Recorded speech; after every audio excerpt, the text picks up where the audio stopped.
maybe I do poop daily. Maybe you do poop daily. Who knows? We currently are in the middle of a loose anus conversation. Yeah. No, it's true. But this is We Are Starting a Cult. That's Grant. I'm Jake, and Mitch is here. I was letting them know that I've been pooping daily for about years now. You've missed a vast majority of the work week due to pooping. Oh, I had terrible fucking diarrhea. All due to Taco Bell. Oh, it was just awful. I don't think it helps because I had a cold the week before, and I was taking Dayquil and shit, and I think it was the mixture of a bunch of medicine and liquids, and then Taco Bell. It caused a massive storm. It was a rough go. I'll admit it was a rough go, but I'm back in business. I'm not sick, and I'm pooping solid again. Wow. So I'm 2 for 2. What a day. Now. Yeah, this is good. This is a good way to start this. Indeed, dandy. Yeah. Speaking of shit, that's not a good segue. It's Aleister Crowley Part 3. That's what we're doing. Yeah, we are. If you couldn't tell by the title. We're back, dude. Back in the New York blue, as the kids say. True. It's true. Yeah. I hope you guys aren't tired of this guy yet, because I know he's a handful. He only gets more interesting, you know? I know that he can be quite the guy. But trust me, we're getting somewhere with this. Yeah. It is going somewhere. Yeah. It's very imperative that you're not sick of it yet, too, because we might have to go longer than we thought. Yeah, we're just going to tell the story until it's done. We're bad at guessing how long series will take. It's coming to light. It's not an easy thing because it's like, there's so much. You have something in your head, and then as you're digging it up, and you're like, okay, here's what's going to happen. Then something else pops in. You're like, oh yeah, I forgot about that. It's like, well, I can't not mention that. This is an important detail that we need to get. So it'll build. It'll get there. Yeah. But you'll definitely get the whole story here within a couple weeks, to say the least. I promise. Yes. So, Aleister Crowley Part 3. So we last left off with Crowley becoming obsessed with the hidden church he'd read about. In some sense, finding it. Being introduced to drugs. Being physically kicked down a flight of stairs by one of the most notable poets of all time. Moving to New York, then going to Mexico City. Being told by Eckstein that he needs more discipline after theoretically summoning him, to be a guide. Getting into yoga and marrying a very shitty and promiscuous woman named Rose Kelly out of spite of decent spirituality. Now, so one correction from last week that I caught. Aleister Crowley's actually a woman. Oh, that would be insane. That's the biggest correction. Wouldn't that just be a mind blower? But no, one correction from last week. It was not Rose's father that came in after the two had wed. It was her brother. Doesn't really matter, but why not? Why not say it? I get it. I get it. There you go. So that's where we left off. Crowley quickly found that his new bride was an idiot lush. Okay, so she was kind of stupid, kind of drinking all the time. Despite this, however, the two began their honeymoon, and Crowley began to take a liking to her. He was like, growing accustomed to her face. Grant. I get that. You understand? Who doesn't get accustomed to people, No, it's true. It's a comfort thing. You see the same person, you're like, I can trust this person. It is. Even if that person's Hitler. You'll learn to trust them after a while. No, it's true. A lot of it came from her sexual willingness, too. And magical intuitiveness, supposedly. Because their honeymoon consisted of a lot of traveling, but no location was more notable than the night that Crowley convinced a guard to let the two spend the night in the Pyramid of Giza. Okay. So they're fucking in the Pyramid of Giza. That's something not many people have been able to do. In many, many years, I would assume. But so while in the pyramid, Crowley attempted to summon the Egyptian god Thoth.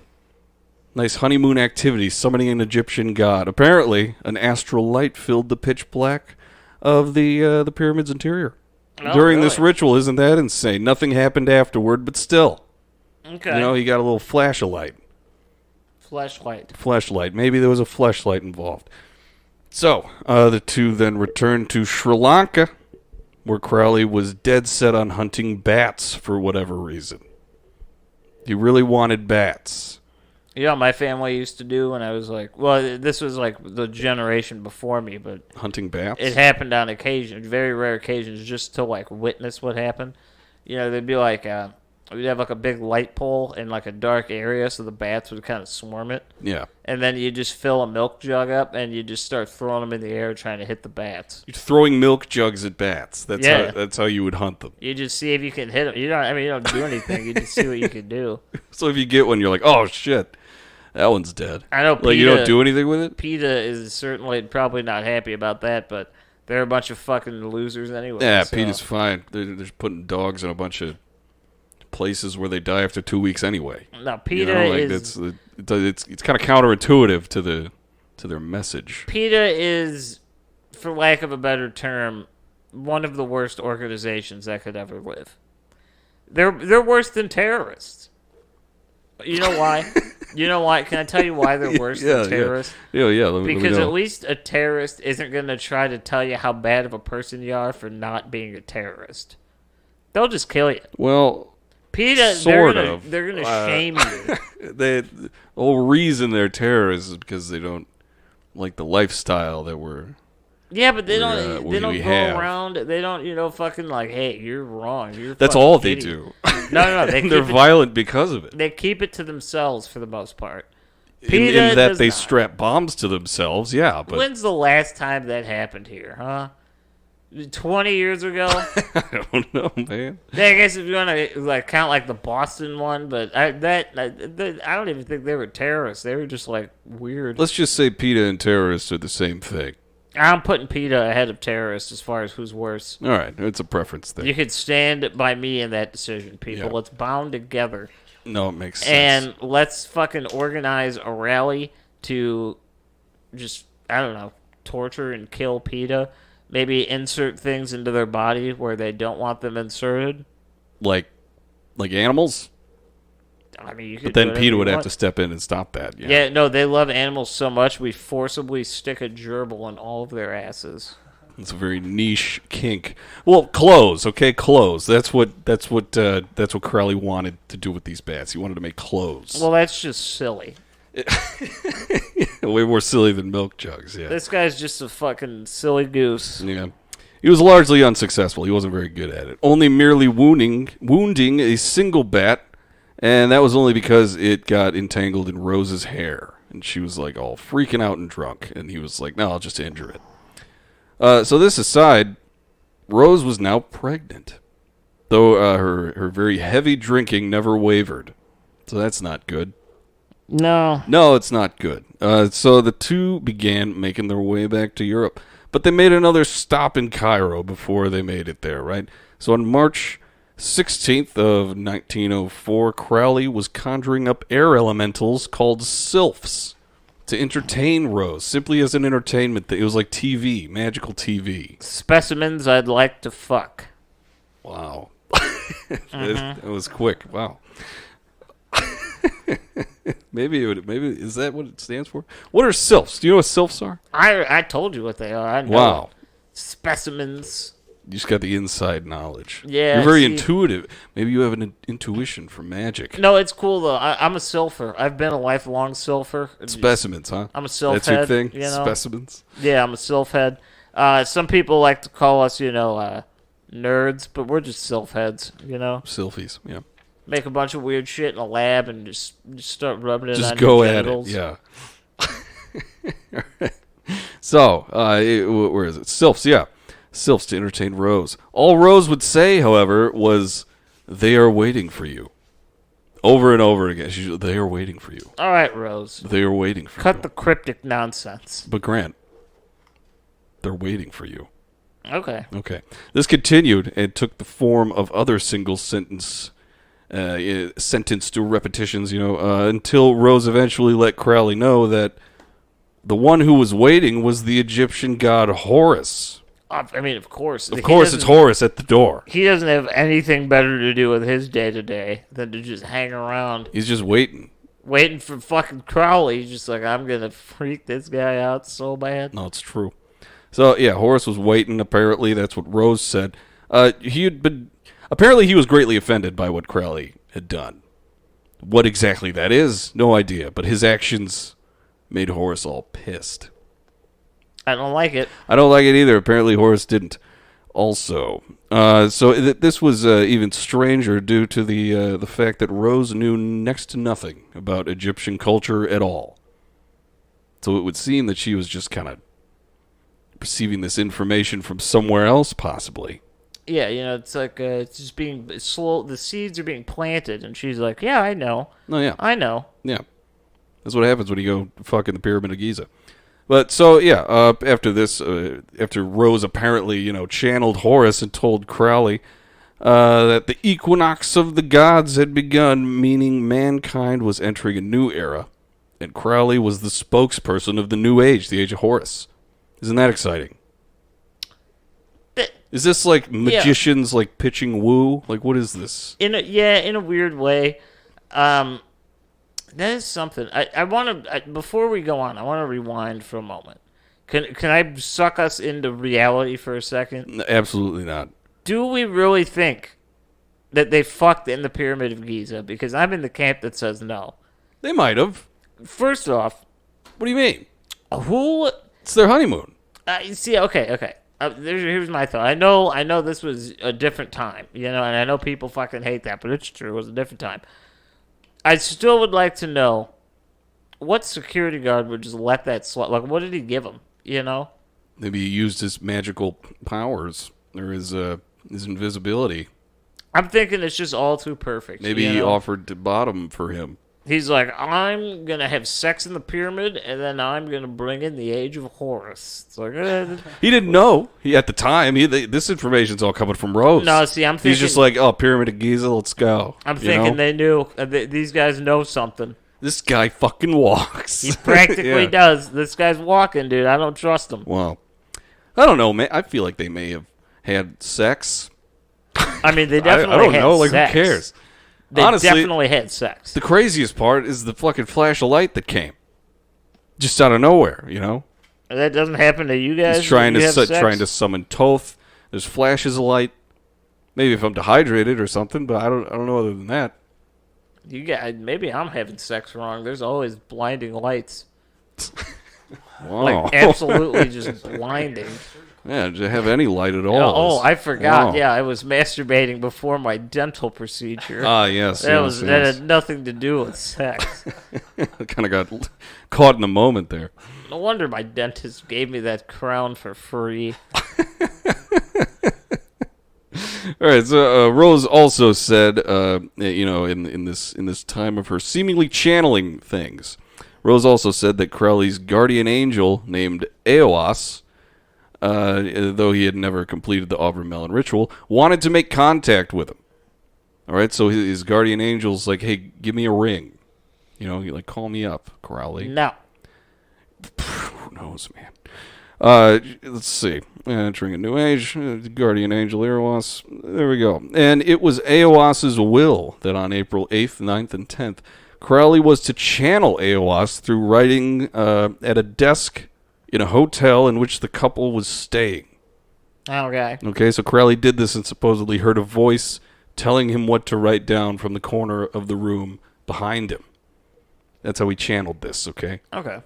Sure. All these writings. These writings were to become known as arguably his most well-known work, the Book of the Law. Big, Great pivotal title. piece. Great title. This dude's clearly a creative. Clearly, he's Not got uptight the at all. juices. No way. The Book of Law. The Book of the Law. I'm pretty sure the actual Book of Law isn't even called the Book of Law. No, I think it's just law. Yeah, it's just like this. It's kind of straight to the point. It's just rules. And in It's that like, sense, this is just more of a grandiose version of it. Yeah, this guy's a tool power takeaway move. for sure. It's a power move. So this book was to become the cornerstone of the religion that he would later begin, called Thelema, which would have such a memorable taglines as, "Do as thou wilt, will be the whole of the law." And another one, everyone's favorite, "Every woman and every man is a star." Doesn't that just make you feel good? It does. How does that make you feel, Grant? It does, but then what do you think about people that are like higher up than your run-of-the-mill person? What are they? They're stars. They're stars too, but Yeah. why are they better? Why are they better stars? Why aren't they just as good? That's what I'm saying. Like, why aren't we all on equal star power here? We are. Every man and woman is a star. Yeah, fucking tell that to Samuel L. Jackson when I'm trying to get into a bar and he's in front of me. He's a red giant. How about that? They can only fit one, okay? And who is it? Who are they picking? Me or Samuel? I'd be pissed if they picked me, okay? I'd be like, I don't deserve this. Well, that's do as thou wilt is the whole of the law. You let him go ahead of you, yeah. See, all the bases are covered here. It's all fucking bullshit. You're all bullshit. It's you know what? I don't believe him. I think Aleister Crowley was a fucking giraffe in a sweatshirt. Well, you know what? Crowley admittedly didn't even understand a vast majority of the final writings in the Book of the Law. That's how you know you're a good leader. But he would go on to write multiple texts regarding his pontification upon the text itself, trying to further understand it. The ultimate goal of the text, as it is understood today, is to strip away all but the true self and define who and what one really is, truly. That's poetic. It is. It's beautiful. He's a poet, sort of. So the one aspect of this that mirrors LaVeyan Satanism, and tell me if I'm wrong about this, kind of mirrors LaVeyan Satanism, is that one's will that harms others is not true will.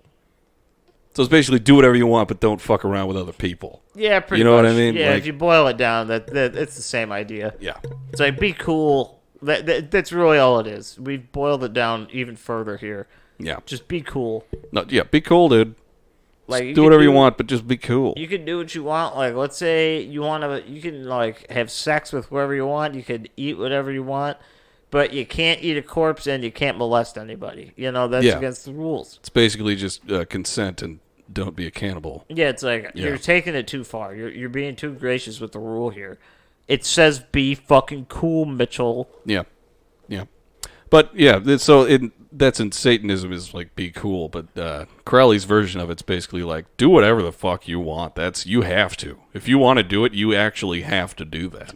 Yeah, or else you're going against what I'm trying to say. You thought you're legally obligated. So in a way, the book of the law. Yeah, exactly. So LaVeyan Satanism is like the sweet, nice version of what Crowley was trying to do. Yeah, they're the updated. They're like the Hollywood version. They're trying to break into the scene. No, it's true. Crowley's more just like, let's just hang out with these like weird hobos. The LaVeyan Satanism are like, let's fucking shoot for the moon. That's much more difference. Yeah, it's a much more positive light. One thing to note as well about the Age of Horus, the thing that Crowley was supposed to usher in, so says his lush wife, is that it is the age of the child. All right, the previous ages being of the mother and the father, respectively. So this meant that the age to come would be rife with destruction, chaos, and fire. Because have you ever met a kid? Yeah, it's rough. It makes sense, They're cool. Terribleness. They're cool for a while, then they get really uncool, and then it's like, well... They just start screaming as if they're murdered, but they just dropped ice cream. It's like... It's crazy. It's hard to deal with a child, they're like, I want to do this. It's like, yeah, why don't you go ahead and do that? I'm tired. They're like, no, I want to go out. Never mind, I want to do this instead. It's like, all of these Go to your room, yeah. Every one of these things that you want to do is not something I feel I want to do right now. It's like you can't. It's not even possible. I can't fly. Yeah, and I'm not buying you a plane ticket. Come on, let's go fly and play catch outside. It's like, well, could we decide which one we want to do first? And if it's catch, we could do that. But you don't know how to catch. If it's flying, you've been watching too much Superman. Fuck Superman. Superman is an idiot. And the 20th century, right, has been one heavily populated with conflict and sadness indeed, wouldn't you say? Yeah, we have our So share. he kind of called it. Like, this happened before World War I even, and that kind of kicked it all off. Don't we think that's been happening forever, though? Yeah. Like, even, when time... think of, the Black Plague, right? Everybody was like, can't wait till this is over. Life's going to be so much better. But there was always that one guy that's like, just wait. It's going to be worse than this. Well, so it's basically just like, oh, Tom Brady's going to do well. Yeah, he's going to it's just football. Calling something that's happened forever.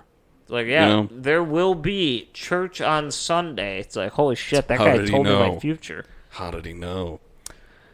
Oh, yeah. So Crowley was, he saw this work, the Book of the Law, and he was like, I have a lot of stuff in my hands. I had the Age of Horus, I got to usher it in. He was a little intimidated. okay? Pussy. Yeah. He knew that in order to sell the idea to humankind, he needed to become larger than life, only deepening his desire to be immortalized beyond physicality. So Yes. he didn't release the text when he was finished, but felt it was it was appropriate to grant himself a new title in the magical realm of the grant, and a title of the 6th degree Deptist Major. Yeah, everyone knows what that is, right? This guy plays fucking role-playing video games. That's what this is. Yeah. If he was alive today, he'd be really into like reading about this online. He'd probably have like a little boutique that sells like plastic skeletons and like weird necklaces. And he'd be happy. He would fucking love Skyrim. That's like all he would do. He would just spend his entire day doing that.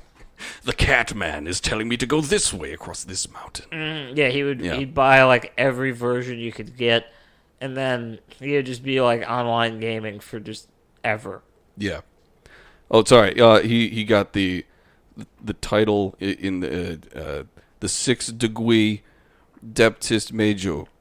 That's true. That's how you have to say it. Guy can't say an R. You can't say an R. We can't forget that. He would not do well in a Hispanic family. I'll tell you that right now. No. How would him rolling an R sound like? Like you can't go. It's like you're just like burping. Just sound it's like a terrible. guy very sick and very unhealthy. thick accent. So now this was a magical ranking, the 6th degree Deptist Major. It was a magical ranking within the Golden Dawn, which, though he had abandoned the group, he still seemed to follow the rules of it in his magical works, and he just would keep updating his title within this thing that he's just like, oh no, it's lame, fuck those guys. No, but he was still like working his way up just to himself within their rules. It was all very hilarious.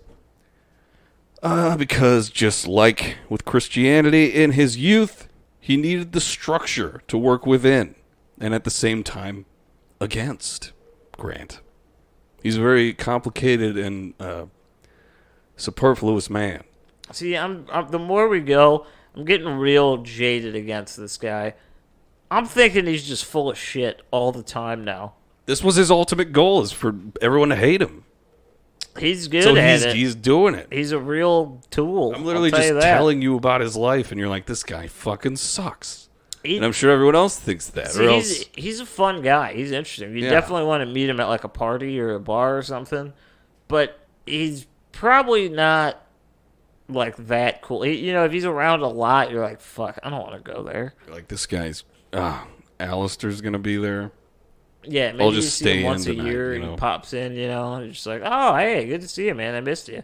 Let's get together. And then you never get together with him. He's like, there's no upward momentum. It's just like, spiraling. Pretty much. Yeah. Pretty much. Well, once the couple, Crowley and Rose, they returned to Europe after their honeymoon shindig and the fucking in the pyramid and all the lights and the gods and the age, and his new title. Crowley, under direction of Eos, made little cakes made of honey, olive oil, wine, and menstrual blood. Cool. I don't know where he got the menstrual blood because Rose was pregnant, so I don't know where he got it. Hey, some women still bleed while they're pregnant. There you go. There you go. Everything's crazy. He got very lucky on that front. He needed it at the right time. He needed it for his baking, yeah. He wouldn't eat these cakes, however, which I was kind of disappointed. I was like, pussy. Like eating like a cake pop, He won't commit to his own belief. He doesn't even care. But apparently having him around would attract magical beetles. Okay. Magical beetles, these things would attract. If Crowley named one of these beetles after an enemy and killed it, the same fate was supposed to befall the enemy. Okay, so that's the point of these things. Also, if Crowley ate one of the beetles, he claimed to become stronger than before. Oh.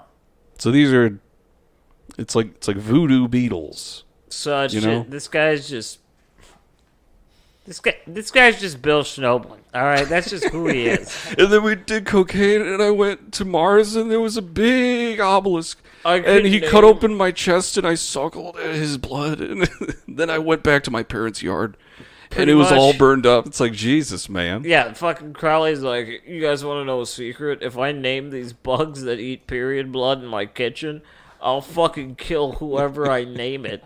And then if I eat it, I'm just like super jacked. And let's not forget when he tried to feed a skeleton and make it come back to life. Yeah. With dead birds and fucking wine and shit. If the eating the magic beetles actually worked, why wouldn't you just eat all the magic beetles and you would just be like the strongest person ever? It's a grotesque abuse of power, Grant. Oh, that's the abuse of power, the magic beetle power. And also, he would probably love to abuse power, so he often did. We'll get into that. So yeah, he's summoning these beetles with these cakes made of honey, olive oil, wine, and menstrual blood. And I don't know if they worked. But anyway, Crowley then sent Samuel Mathers, a letter claiming to be the true leader of the Golden Dawn, even though both were no longer a part of it. Nice. He's just opening a wound that wasn't even there, really. So like, we've moved on with our lives. That'd be like if now, like, I don't know, put yourself like in this Grant, scenario. I was the coolest kid in 3rd grade. Or like some guy, right? Like, if you go think back to like elementary school, some guy you know is just like, hey, guess what, Jake? I'm the dodgeball captain now. It's like, great. Oh, great! You work at the gas station. Cool. Okay. You Good to see you. I mean, yeah. I kind of haven't played dodgeball. Been a while since my testicles dropped, but you know that's fine. Good for you, man. So when Mathers didn't respond. He just didn't. He either didn't read it or he didn't give a fuck. But so yeah, he didn't respond. Crowley took this as reason to proclaim magical war. Of course. Yeah, of course. Whether Magical war. Whether this was truly happening or not, whether this was truly happening or not, what actually was going on was some weird shit and chaotic. It was weird and stupid. Crowley's dogs died all at once. Cool. After this happened, and then a servant. PETA has a boner. Oh yeah. So apparently, after his dogs died, a servant of his, went insane and tried to kill Rose. Okay. Sort of weird. To which Crowley responded by threatening him with a giant fishhook until he was coaxed into the basement. And then after that, I don't know what happened. Well, you may have called the police. He's like, I'm going to kill you, and they're just holding the fish hook. It's like, well, I'm just going to leave. Then he's like, no, get in the basement. Get in the basement. I got this hook, don't you see? All you have is a hook. Couldn't you just, like, punch that hook and run? Well, I'm not into punching hooks. He's got magical beetles, so I guess you can't really run far, No, it's true. Yeah, the beetles will find you. He'll just name a beetle after you and eat it. Oh, you're fucked, kid. Kill it or something. I don't know. All right. In retort of what he believed to be magical attacks sent by Mathers, he's like, Mathers is behind this, I totally know. Crowley supposedly sent a cohort of 49 demons to retaliate, after which no further strange events occurred. So I think he just had some negative life experiences and was like, this is Sam's fault. And that's it. I agree. Maybe 49 demons did something. Maybe they did something. Chances are high that they didn't. Yeah. Yeah. All right, so Rose then gave birth to Crowley's first child. How about that? Woo! One in the oven. It's out now. So guess her name. Or maybe guess how many parts her name has. Probably it's like Horus, Giza, Gigantopithecus, Monstrosity, Love Nest, Crowley. You're not far off, honestly. It was Nuit Ma Ahathor Akate Sappho Jezebel Lilith. That was his child's name. It's not Barbara Bush, Mitch. No. Here's the thing. I don't often. As a matter of fact, I don't think I've ever said this in my life on this show, and I've actually never said it and meant it anywhere. But I mean it now when I say this. Okay. For the first time in history, that child should have been aborted. That's just what it should have been. For its own safety. Honestly, well, it wasn't from lack of trying, or it seemed from Rose, because she was just drinking the whole time. Heavily drinking. She was a drunk. This was fantastic, of course, that the child was born. But Crowley wasn't exactly raking in the dough from his super expensively printed books of poetry, even after cutting the prices significantly. Literally, no one bought these books. Like, yeah, he who the fuck would want he it? sold no books, so he didn't have any extra cash. It'd be really cool to have Thank one God like he was rich now. at this point. If you could find that on Amazon, that'd be badass now. But fuck that. It would probably be so much more money. But, no, I mean, luckily he's still a rich kid. He inherited his dad's, money there. So he's living off that. But still, it kind of sucks not to sell books. So there was financial trouble a-brewing, okay? So luckily a man named Jules G. Armand invited Crowley to climb the third highest mountain in the world, Kanchenjunga. Nice. How about that? Nice. Kanchenjunga. He's in the new Godzilla movie. Kanchenjunga fights Godzilla. Mm-hmm. That'd be amazing. And it was on this expedition that Crowley would first solidify his role as the wickedest man in the world, or he would start that. People were just like, oh, maybe this guy's wickeder than everyone else. He was basically being a bitch to everyone. First, he insisted on leading the whole expedition, or he wouldn't go. And then they were just like, yeah, sure. And then he changed the route to a more avalanche-prone, route on a mountain that was notorious for avalanches anyway. All right. So he's a lot of danger, and he sucks. He's being a bitch. He also invited a hotel owner with no climbing experience to make up for a hotel bill that he just didn't want to pay. He could have. He just didn't want to. So in return, he was like, "Oh, you should come on this expedition." That would never fly if I owned a hotel. Yeah. It's Yeah, like, you want to come climb a mountain with me? I'll you take owe me trades. like $400. If you got something cool to trade, I'll take a trade. We'll see what happens. Maybe you got like a cool van. I don't know. I got a cool van. Maybe you got like a weird collectible item. It's like, all right, well, we can talk shop here. But if you're like, you want to come on this expedition with me, they're like, how about you pay me, and then I'll still go with you. Like, what You want to do a grueling physical task in exchange for money? It's like, no. Are you asking to have sex with me, sir? It's like, no. why do you want to do? Not yet, at least. Yeah. So it took a while to even get out there to the face of the mountain. But once the party finally met the face of the mountain to begin to climb, Crowley made them all walk barefoot across the glacier for seemingly no reason at all. I don't know why they did it either. Like, is he that in charge? Absolutely. I guess. I mean, Barefoot too? I don't think he was barefoot, Mitch. It was just everyone else. He was like, walk barefoot and cross this glacier. Don't ask why. Like, I don't know why he did this, but he was wicked things.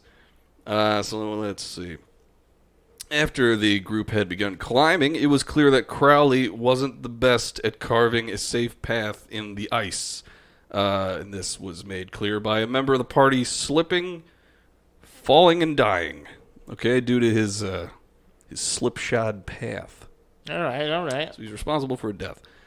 Shortly after this, G. Armand retook leadership of the group, which he should have never given to Crowley in the first place, leaving Crowley behind, who told them that they'd be dead men without him. Okay. So he's just pouting in a tent. There were 6 men that continued on without Crowley, and the next day, Crowley's prediction somewhat came true. 3 of the 6 men were instantly killed in an avalanche.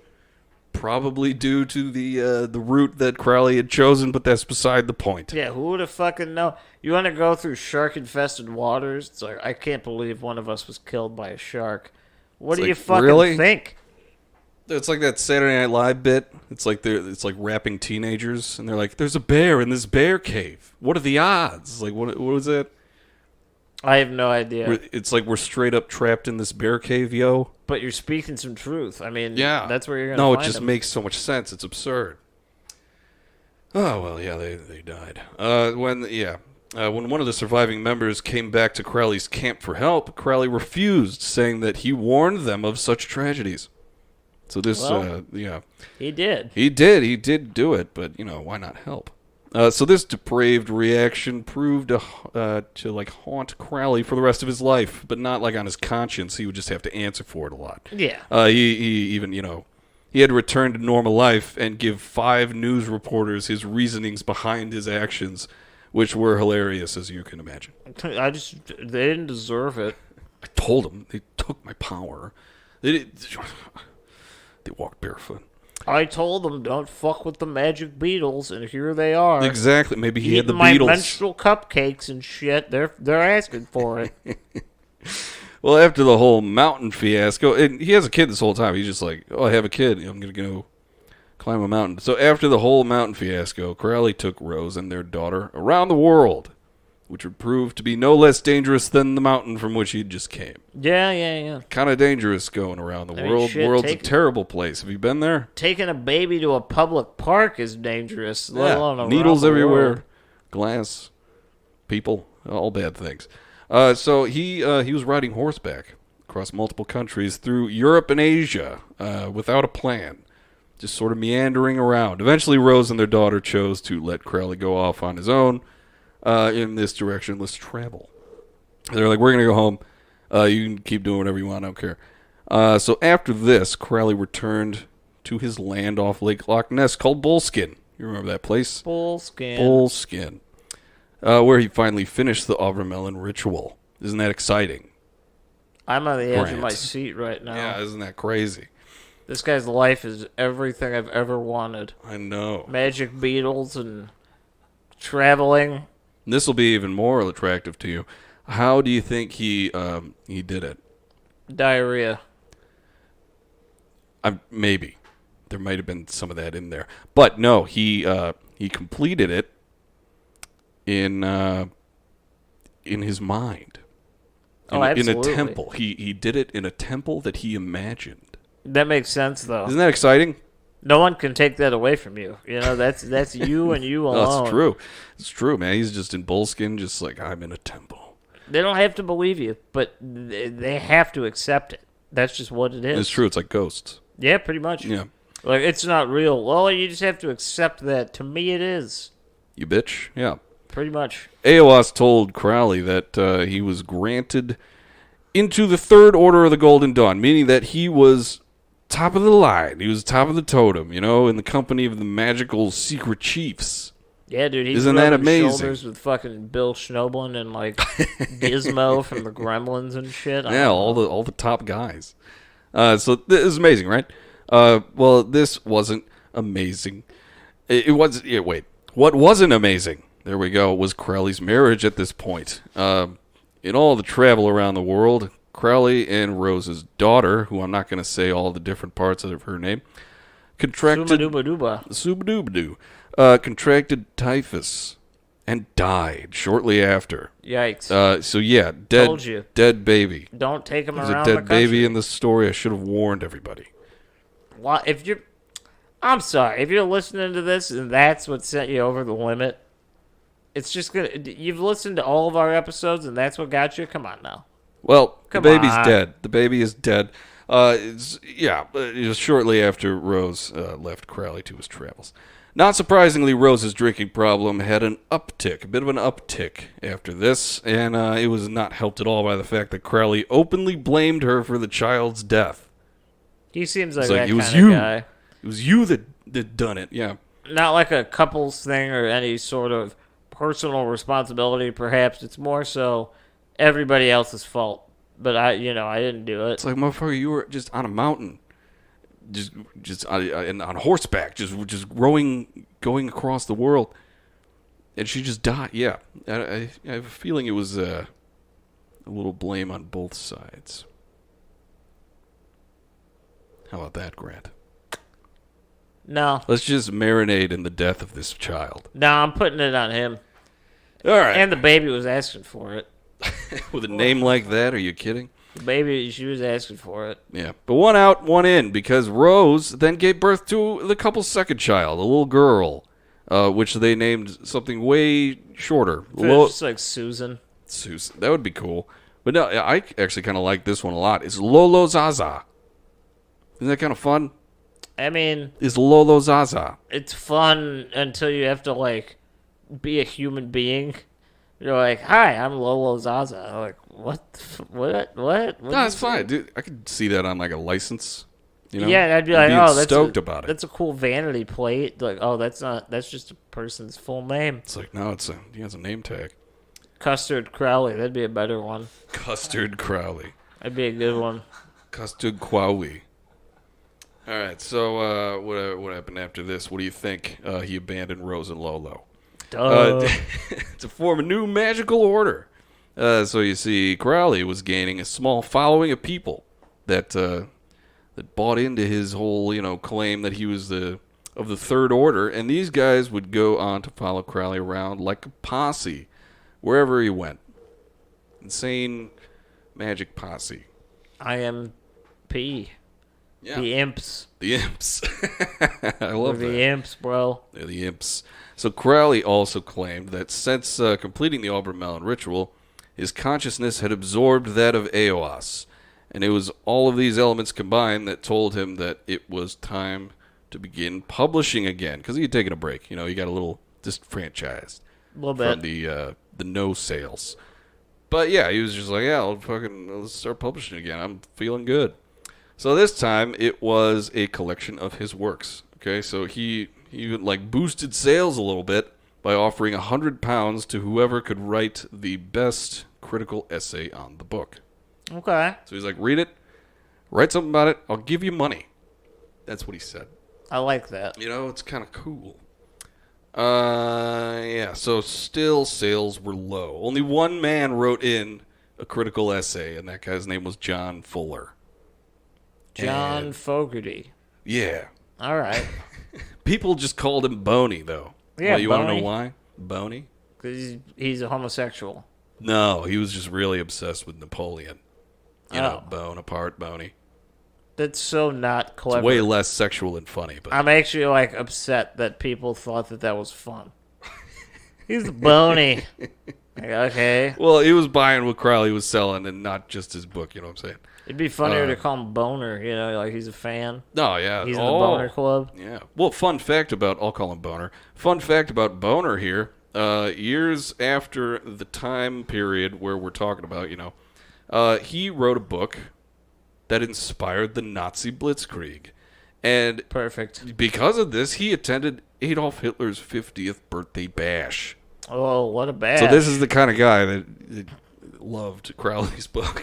That's a hard party to get invited to. Yeah, right? You got to question a lot of things. First off, Hitler's 50th birthday bash. Why are you invited? That's step number one. Step number two, how do you respond? Because I feel like you can't say no, even if you really want to. It's like, he wanted to. Yeah, how do you say no? He literally wrote the book on Blitzkrieg. Oh, yeah, this dude, he had a boner, dude. He was ready. He was Boner.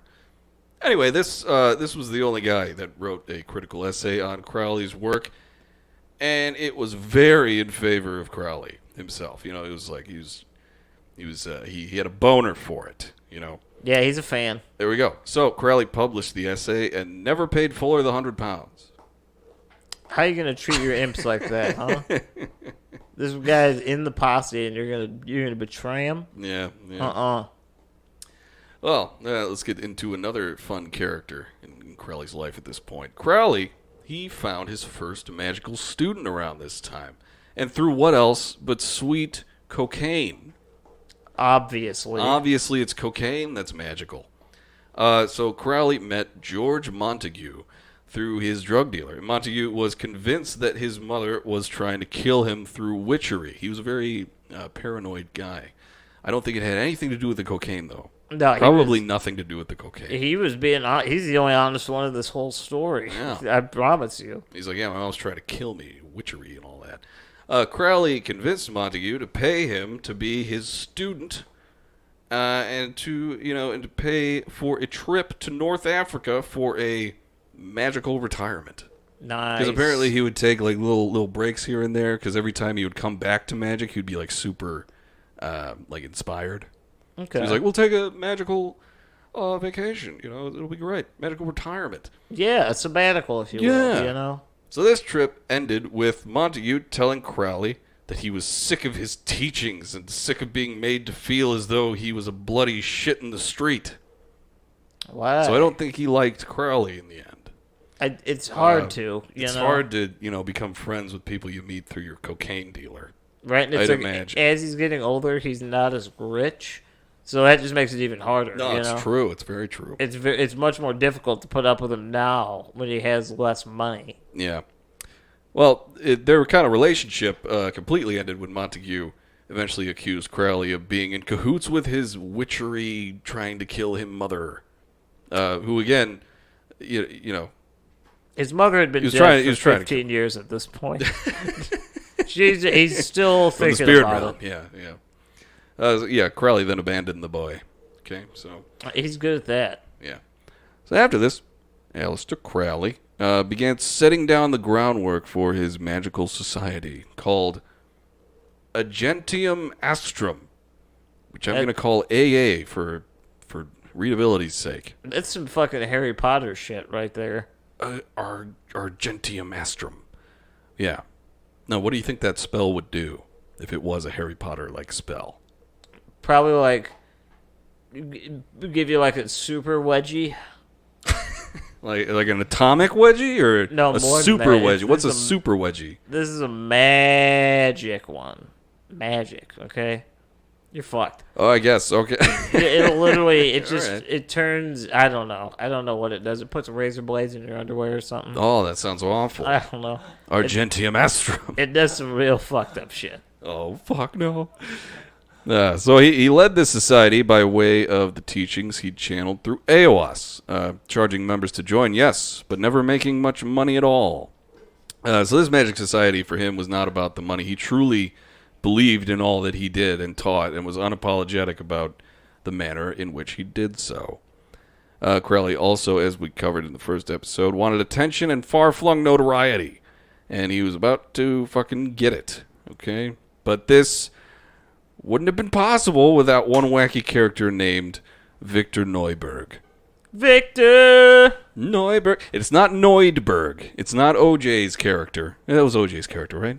Neudberg. What, in like fucking Police Academy, or what movie was he What in? was it? It was Naked Gun? Yeah, Naked Gun, that's what it it's was. not Neudberg. It's Neuberg. Okay, alright. Yeah.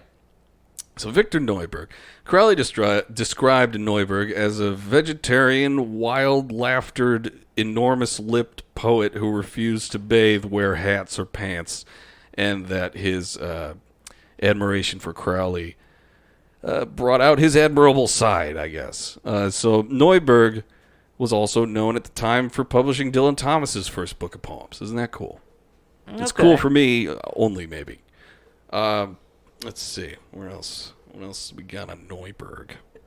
Dylan Thomas's poems. Anyway, Neuberg became a magical student of Crowley, and Crowley chose to first free Neuberg of his repressions. This is about to get crazy, okay? Smart move, you know. You got to get rid of all the repressions. You gotta free him up. Yeah. So he did this by taking Neuberg to a party. Okay? You got to start a partying. He got him real drunk. He encouraged him to hit on every single woman present, all while spreading the rumor that Neuberg was a virgin. Okay. Isn't that just so mean? I don't understand. Humiliating, right? I guess, yeah. I mean, Just is it though? drunk It's virgin. like, oh, okay. I don't know, man. What, you want me to fuck this guy or something? Like, why do you tell me Like, that? hey, he's a virgin. It's like, who are you? And who's that? I don't know you guys. Yeah, like, you want me to bang this smelly guy? I don't know about that. humiliating. All right. Well, but that was nothing compared to the next freeing of repressions. So Crowley told a woman to begin flirting with Neuberg and told Neuberg that she loved him. He's like, this chick loves you, dude. So Neuberg proposed to the woman, who was just going along with Aleister's, like, what he told her to do. So he proposed, and she was like, yeah, of course. And Crowley then took Neuberg to a brothel where, they did brothel things, and later convinced Neuberg that he had to confess the entire thing to his untrue love interest. This woman. He was like, it's humiliating. For That's a some busy reason. night, man. Isn't like, it crazy? You start the night, like, I'm thinking maybe like 5 p.m., they're getting like a couple beers in them. Yeah. And then, by midnight, you proposed to somebody, you're engaged, and you cheated on that person, and now you got to tell them about it. No, it's true. You don't even know who that person is either. Like, it just all happened. Yeah.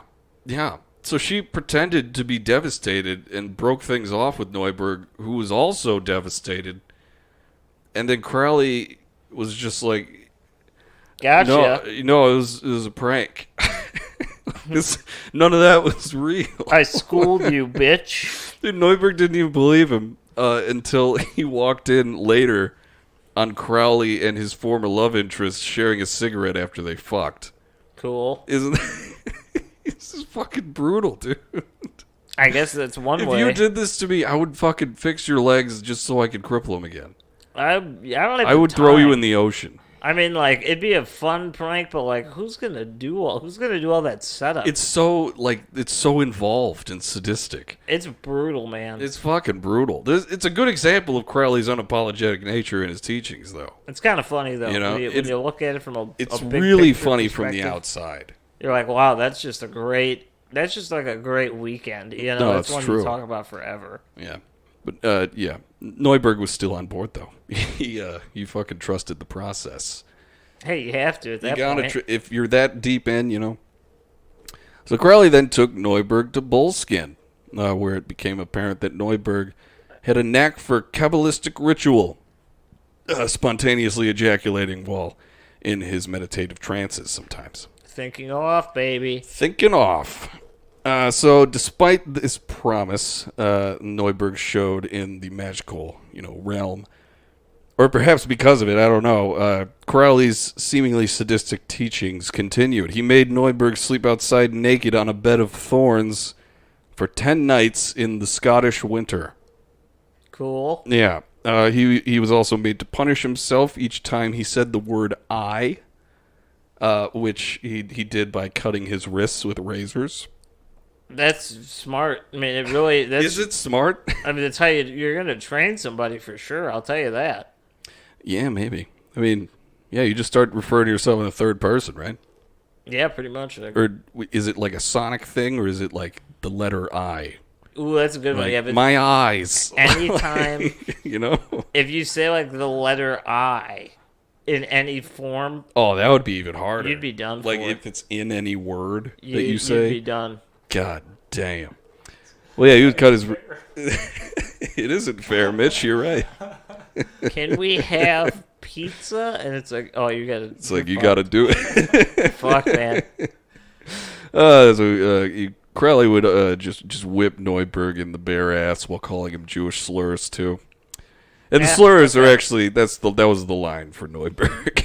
He's like, stop. Yeah, he was like, you can do whatever you want in trying to teach me magical things, but hurling racial slurs, that's a lesser man's game. That's what he told him. He was like, I like that. He's like, don't fucking do that. Come on.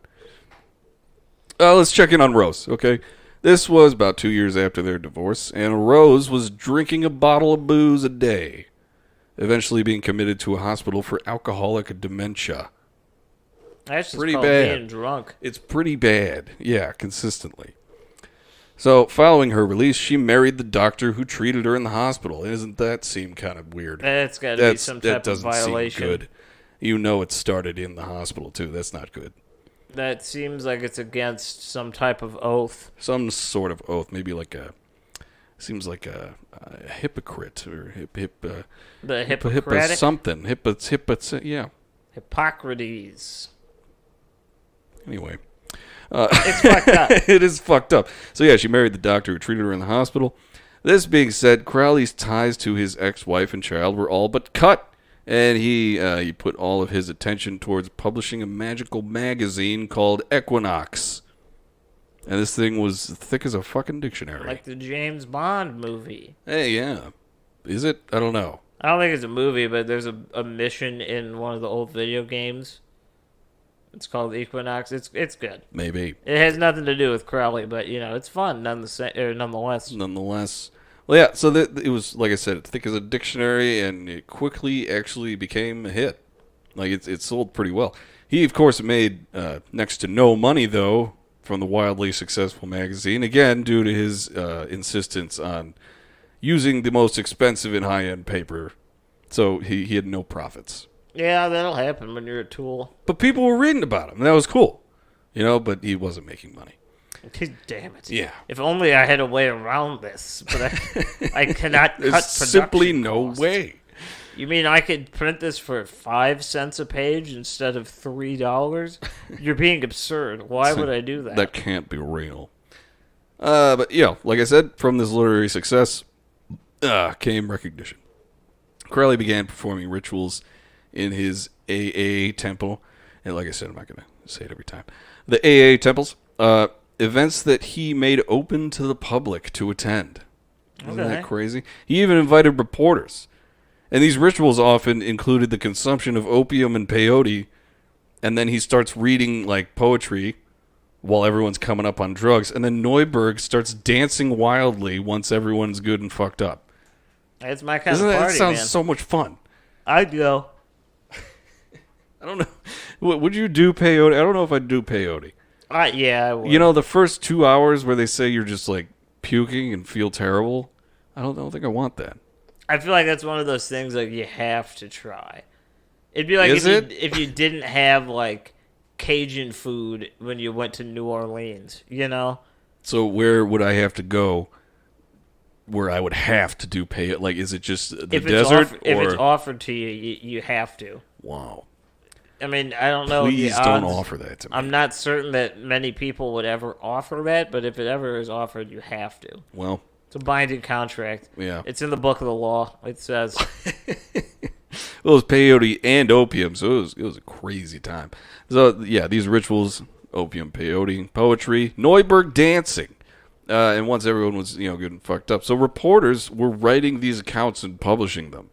Because he invited them. And it was open to the public. Anyone could have just come in and seen this. Okay. Like, it was for anyone to see. So Crowley's infamy was finally growing, spreading outward to the masses.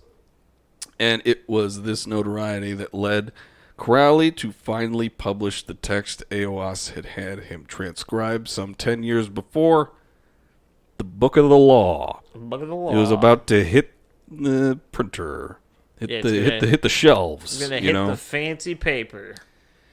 And that's where we're going to end for today. So yeah, there's a lot more. We're just going to keep going till it's over. I think that's a solid area to kind of leave us on. Yeah. The Book of the Law is finally becoming a real physical thing. It's not just living in his fucking drawer. His life has certainly been altered in multiple different ways. But now he's got sort of right now he's kind of like a Charles Manson type. Yeah. He had a child died, had another child, left it. Neuberg's there. He's abusing him. Got some real close friends. He's got people that want to hear what he's got to say, and he's kind of just living in it right now. He's working his way up. Living in it. Yeah, he's climbing up the ranks. But I think that's the episode. That is the episode, dude. Crowley's fucking crazy. No, the more I read about this guy, the more I am glad that we're doing this. Oh yeah, it had to be done. We couldn't. You can't have a series or. Not a series, I guess, a show like this, and not talk about him at least once. Oh yeah, and he's come up in multiple different episodes, so it's about time that we give the people the info on it. And it's fun to see. He's just a big fucking dork with like a lot of money. He reminds me. I feel like he gave me the same vibes as like Hank from Breaking Bad. I thought you were gonna say from King of the Hill. Like just physically, that's like what I picture. And he's just like, hey, you, come here. Like, he's got that voice and, like, the stubby hands. Yeah, he has a high-pitched voice, too. Yeah. It's pretty high-pitched. He's got some Catwoman vibes. He's an interesting guy. Catwoman, really? Wow. Yeah, he's sexy, and he's got an allure to him. Yeah. He knows. Yeah. Mitch, what do you got to say? Yeah, what's going on here? I see you. When you guys so, when you brought up that him and Rose had sex in the Great Pyramid. Yeah. I had a little tangent going on in my head. Have you guys ever heard the conspiracy of, like, people who are giving birth in like water, and there's like dolphins like swimming around them, and there's like some weird spiritual thing with it. There's dolphins? And yeah, people aren't allowed to like interact with dolphins. It's like illegal. What? Yeah, yeah. I'm opening up a big can of worms, but Okay, that's what I thought. It's like some dolphins new in the age. It's like pyramid? some weird new age thing. So I just thought, oh, people banging in the pyramids. You know, it's like It's just like dolphin birth. yeah, that's what I thought. I love that. All right. Dolphin. Yeah, dolphin sanctuary. Would dolphins like eat the placenta? the placenta? Who fucking knows? Eating the old placenta there. Something would. I mean, look at what the ocean is. Something's gonna eat it. Yeah, I mean, I feel it would attract sharks, but if dolphins were there, it's like, it's food. It will be devoured. And Yeah. I know dolphins, they like to rape. I don't know why. Yeah, they're very aggressive in that sense. But Isn't that weird? They're horny as shit. I'll tell you that. So majestic off in the distance. You got to be on land to be like, so nice. Yeah, it's fun. If you're in there with them, it's like, oh, maybe I'll get When out. you're in there, Maybe you're I'll get like, on a boat. Get away from me, you Yeah. creepy sea dog. Sea dog. Ah. You're thinking of fucking water puppies. Yeah, a little little bit. seals, you know. Little seals, but they're fun. You know, They are fun. They're not going to molest They you. bark like dogs, you know. They're just chilling. But Well, anyway, with all that being said, Yeah, that's that's effectively Aleister Crowley Part 3. 3. How about that? it's crazy, man. It's fucking crazy. And we're going to be back next week with more Aleister Crowley coming at your face. Yes, indeed And we will. possibly the next week. We'll see. We'll see how it pans out. He's coming. He's coming for you. Don't worry. Oh, he's coming. You're going to get the attention you desire. He's going to be coming a lot. However, In the next couple episodes, yeah. we love you guys very much. Thank you for listening to the show. Get a tattoo of us and show it to us. And then we'll be like, oh, And I'll match God. that tattoo, whatever your tattoo You're going to is. match it? Yeah, I'll match it. I won't get it on the face, though, because that's just not who I am, you know? What about, like, behind your ear? No, nowhere No. on the head. Nowhere on the head. What if we shaved your head bald? You got it, and then you just, grew it back. So it's like your little private secret. Not interested. Not interested. All right, well, he'll match it, though. I'll make sure it's, like, on his ass or something. I'll match it. I'll have some fun with it. We'll do it. Cool. But we will be back next week, as Jake said, so just be patient. Yeah. It's real easy. But, we are starting a Cultist Grant. I'm Jake. Mitch was here. You can follow us on all the shit. We're on Facebook, Instagram, Twitter, and YouTube. And then, there's the Patreon down below. We talk every other Thursday about just whatever, and it's so much fun. We love you if you do that. But also if you don't, if you're just here listening, whatever. But, there's a Patreon down there. Yeah, we still like you. And all Yeah. that. No, you're great. We might not use the L word Yeah. just yet. No, we love you. I'm just kidding. I love you. But, and startacult@gmail.com. Email us anything you want. Please. Okay, yeah. All right, bye. Okay, I'll see you guys later. Bye. Bananas.